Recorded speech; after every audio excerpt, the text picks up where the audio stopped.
అర్జునుడు అందరినీ చూస్తాడు, అక్కడ ఉన్న వాళ్ళందరినీ, సైన్యాన్ని అంతా చూసి ఎవరుంటారు అర్జునుడి యొక్క ఆపోజిట్? కృష్ణుడే కాదు. అర్జునుడు కౌరవుల్లో కొత్తన, పాండవుల్లో కొత్తన?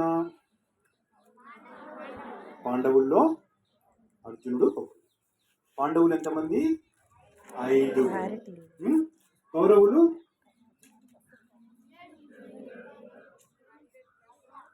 101 మంది. ఒకళ్ళు చెల్లెలు 100 మంది, మిగతా 100 మంది చెల్లెలు. కౌరవులు ఎంతమంది? 100. పాండవులు 5. ఈ పాండవులు కౌరవులు అన్నదమ్ములు. పాండవుల వాళ్ళ నాన్న, కౌరవుల వాళ్ళ నాన్న సొంత అన్నదమ్ములు. ఒకానొక పరిస్థితుల బట్టి పాండవుల తండ్రి అయిన పాండురాజు, కౌరవుల తండ్రి ఎవరు? మహాభారతం స్టోరీ ఐడియా ఉంది ఓవరాల్గా? ఎవరు చెప్పగలరు మహాభారత స్టోరీ?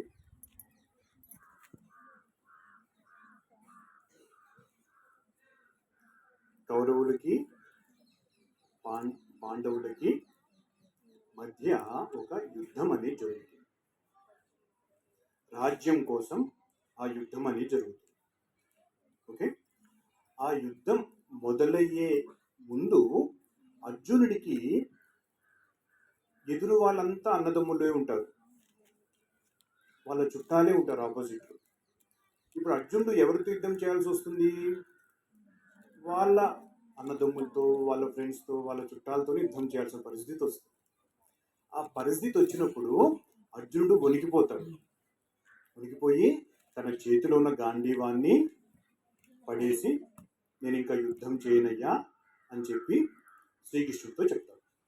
అప్పుడు శ్రీకృష్ణుడు ఇది యుద్ధం నీకు నీ చుట్టాలకి మధ్యలో కాదు, ధర్మానికి అధర్మానికి మధ్య యుద్ధం అని చెప్పి చెప్తాడు.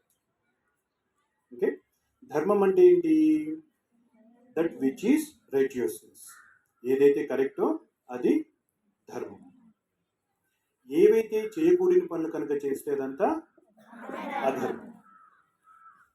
ఇప్పుడు మీరు ఎవరైనా రేపొద్దున ఒక పోలీస్ ఆఫీసర్ అయ్యారు, మీ ఫ్రెండే తప్పు చేశాడు, అప్పుడు ఏం చేస్తారు? మీరు ఫ్రెండే కదా వదిలేస్తారా?